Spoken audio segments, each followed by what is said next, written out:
Guys, কেমন আছো সবাই? আশা করি সবাই ভালো আছো। তো আজকে তোমাদের সামনে একটি নতুন রেসিপি নিয়ে হাজির।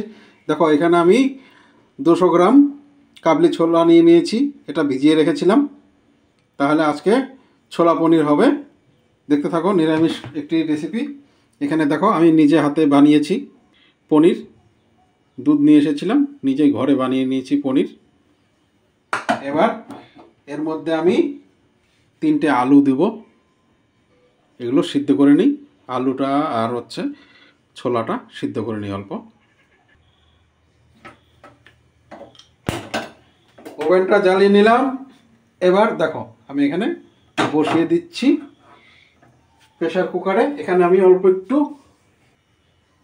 এখানে 1 চামচ লবণ দিয়ে ঢাকনা বন্ধ করে দিয়ে 2টো সিটি দিয়ে নেব।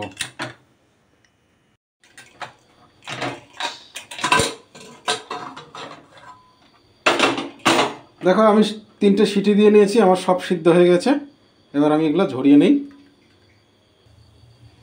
তো আমার কড়াই গরম হয়ে গেছে। আমি এখানে 1 চামচের একটু বেশি ঘি দিয়ে দিচ্ছি।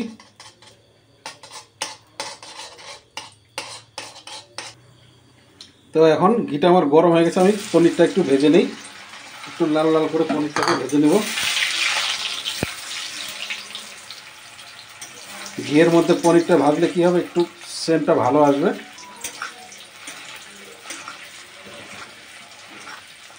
একটু নাড়াচাড়া করে ভাজতে হবে, না হয়তো একদম লাল লাল হয়ে যাবে, স্বাদ স্বাদ ভাজা হবে না ভালো। একটু লো মিডিয়াম আছে পনিরটাকে ভেজে নিতে হবে। তো দেখো, আমার পনিরগুলো কিন্তু ঘিয়ে আমি সুন্দর করে লাল লাল করে ভেজে নিয়েছিলাম। লো আছে, না হয়তো পুড়ে যাবে। দেখতে পাচ্ছ কি সুন্দর কালার হয়েছে। তো এবার রান্না শুরু। তো এবার আমি তেজপাতাটা দিয়ে দিচ্ছি। দিয়ে দেবো শুকনো লঙ্কা 2টো। আমি এখানে অল্প জিরা একটু ডোলে গুঁড়ো করে নেব।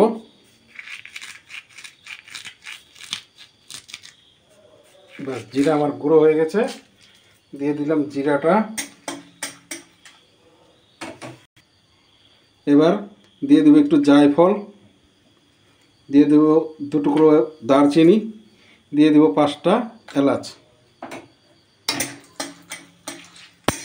আর এখানে দিয়ে দেবো 2 টুকরো জয়িত্রী। এখন এটাকে আমি একটুখানি মশলাটাকে ভেজে নেব, যাতে ফ্লেভারটা ঘিয়ের মধ্যে ছেড়ে দেয়। সেই কারণে একটুখানি ভেজে নেব। এই আমার মশলাটা মোটামুটি হয়ে গেছে লাল লাল। এবার আমি ছোলাগুলোকে দিয়ে দেব।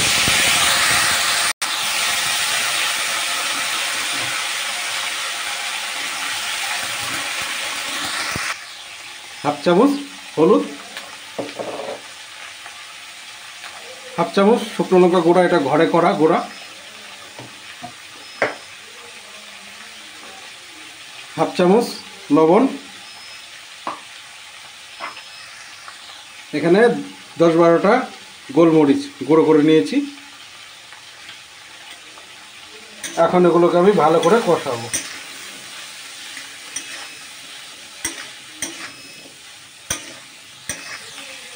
এখানে আলুটা আমি এভাবে করে দিয়ে দিলাম।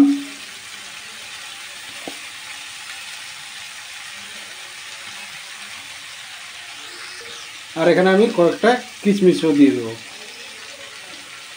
দিয়ে এটাকে ভালো করে কষাবো। দেখতে পাচ্ছ, এখনই কিন্তু আমার এটার ফ্লেভার চলে আসছে। এভাবে একবার বানিয়ে ট্রাই করবে, মুখে লেগে থাকবে। পিউ কিচেনের রান্নার স্টাইল একবার এভাবে বানিয়ে দেখবে, মুখে লেগে থাকবে।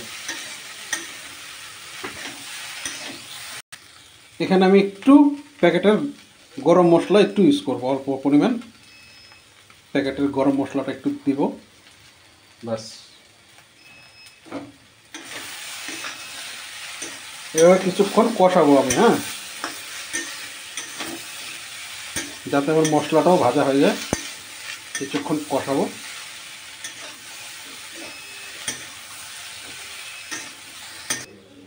এখানে আমি সামান্য পরিমাণ হিং দিয়ে দেব।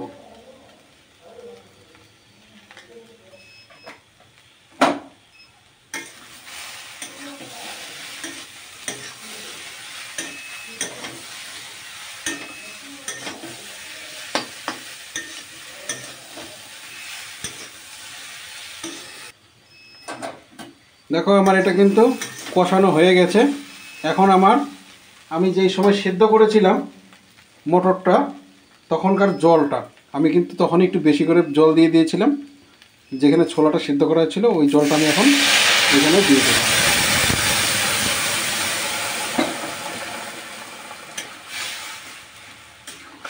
তখন আমি এক মাপে জল দিয়ে দিয়েছি যাতে আমাদের এটা সেদ্ধ হয়ে যায়, পরে এটা আমার এই সময় কাজে লাগে। আমি কিন্তু অন্য কোনো জল এখানে আর দেব না, কেননা আমার সবই সেদ্ধ করা, আলু সেদ্ধ করা, কাবলি ছোলাটা আমার সেদ্ধ করা, তাই আমার বেশি জলের প্রয়োজন নেই, এই জলে আমার হয়ে যাবে। তো দেখো আমার জল কিন্তু ফোটা শুরু হয়ে গেছে, বলক এসে গেছে। এবার আমার ভেজে রাখা পনিরটা আমি দিয়ে দেব।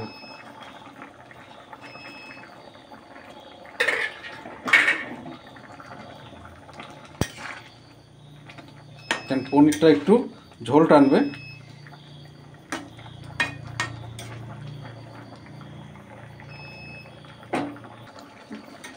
তো দেখো অবশেষে আমার কিন্তু রান্না কমপ্লিট। যেহেতু এগুলো আমার সেদ্ধ করা, তাই বেশি সময় লাগলো না, আর এমনিতেও কম সময়ই লাগে।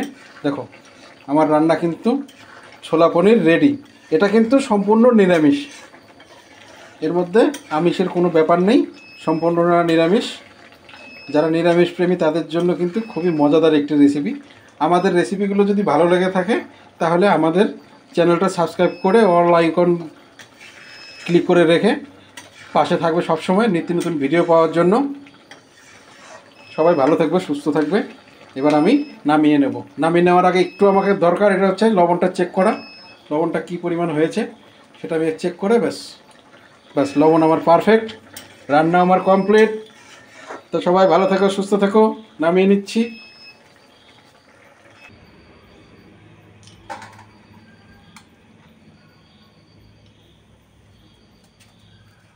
দেখো আমার পনির রেডি, ছোলা পনির রেডি।